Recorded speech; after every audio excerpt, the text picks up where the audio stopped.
Chères Saint-Paulaises et chers Saint-Paulais, chers concitoyens, situation sanitaire oblige, j'ai souhaité pouvoir m'adresser à vous à travers une vidéo concernant la cérémonie des vœux. En effet, la traditionnelle cérémonie des vœux ne pourra malheureusement pas se dérouler cette année en raison des mesures responsables que l'on doit adopter chacun au regard de cette crise sanitaire. Nous ne pourrons malheureusement pas nous réunir comme d'habitude pour vous exposer de vive voix nos différentes actions, échanger aussi, partager avec vous, partager ensemble ce moment particulier des vœux à la population. Nous avons passé une année 2020 particulière, une année unique, une année troublante. Nous avons dû et nous devons encore faire face à cette pandémie qui a bousculé toutes nos habitudes.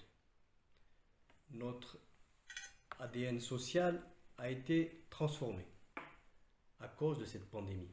Nous avons dû adopter des actes et des gestes inhabituels pour nous, dans notre quotidien, pour chacune et chacun d'entre nous. Nous avons été confinés chez nous, nous avons été tenus de garder nos distances, nous avons été obligés de porter un masque, respecter des règles de couvre-feu. Et toutes ces mesures sont malheureusement encore et toujours d'actualité. Cette pandémie a surtout bouleversé notre système économique, avec notamment la fermeture de nos commerces dits non essentiels. Ces commerces qui ont subi successivement, à plusieurs reprises, des dommages conséquents.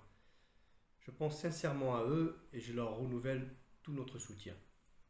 Nous allons rapidement programmer des actions pour pouvoir relancer notre économie locale afin d'une part de la préserver et surtout de la pérenniser. Je pense à l'ensemble des personnels soignants, professionnels de santé, médecins, infirmiers, pharmaciens, pompiers, services sociaux, j'en oublie certainement, qui ont été mobilisés et qui se mobilisent toujours, chaque jour, sans compter, pour l'assistance aux personnes. Les écoles ont également été bouleversées, avec leur fermeture durant le premier confinement, leur réouverture mais avec un protocole sanitaire toujours aussi contraignant. Je pense donc aux enseignants et au personnel municipal des écoles, qui ont été exemplaires dans la gestion de cette crise sanitaire et qui continuent dans ce sens-là. J'ai une pensée aussi pour celles et ceux qui s'engagent auprès d'associations pour venir en aide aux plus vulnérables d'entre nous. Je pense aux agents municipaux qui font preuve d'une réactivité, d'une disponibilité et d'une bienveillance permanente au service de la population.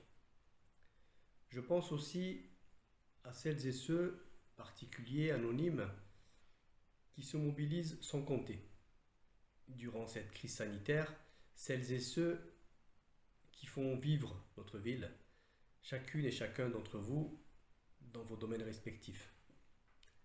Je pense à l'ensemble des élus qui ont répondu présents et qui sont chaque jour dans l'action, et je peux en témoigner, pour gérer cette crise sanitaire sur notre commune, mais même sur les territoires voisins. Je veux adresser mes pensées les plus chaleureuses à celles et ceux qui ont été confrontés, de près ou de loin, à cette maladie. Nous devons continuer à être respectueux des consignes pour pouvoir retrouver rapidement, je l'espère, notre vie normale avec justement tous nos plaisirs essentiels. La nouvelle année s'annonce un peu plus rassurante avec l'arrivée du vaccin qui nous laisse espérer une issue favorable à la sortie de cette crise sanitaire.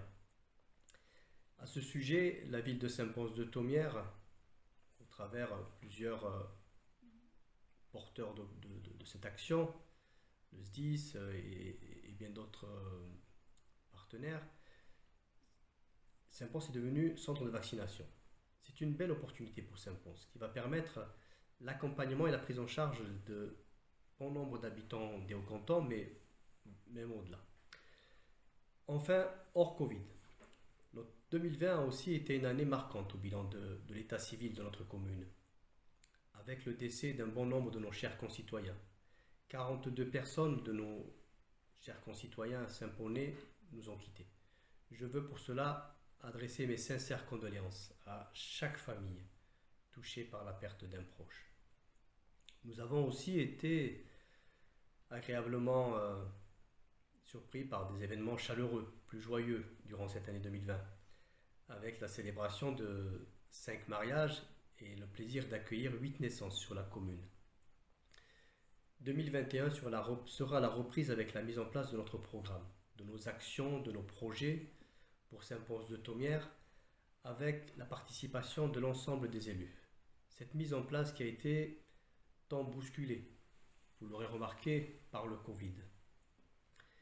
Nous allons et nous agirons ensemble pour que notre ville soit plus belle, pour que Saint-Pons soit plus accueillant, plus dynamique, plus solidaire, plus éco-responsable aussi, avec beaucoup d'actions, avec la participation de tous, élus, habitants, professionnels, associations. Notre premier bulletin municipal de ce début d'année, qui va bientôt sortir avant la fin janvier, retrace nos différentes actions de l'année 2020 depuis notre élection, avec la projection des différentes actions à venir également, 2021, 2022. Ce bulletin municipal vous permettra de prendre connaissance en détail de toutes ces actions et des différents projets, notamment d'investissement, portés par la commune. Il illustrera notre bilan intermédiaire de cette fin d'année 2020 après notre élection au mois de mai. L'annulation de cette cérémonie des vœux ne doit pas être définitive. Pour cela, nous réfléchissons à l'organisation d'un moment de convivialité, d'un moment de rencontre et d'échange, un peu sur la base de la cérémonie des vœux, lorsque la situation sanitaire nous le permettra, bien évidemment, peut-être sous la forme d'une réception de plein air. Et pourquoi pas lors de la prochaine cérémonie du 14 juillet. Enfin, pour conclure, chères Saint-Paulnaises et chers Saint-Paulnais, en mon nom et en celui de toute l'équipe municipale, je veux vous adresser mes meilleurs vœux de santé et de bonheur pour vous et tous vos proches. Je vous souhaite une belle et une merveilleuse année 2021.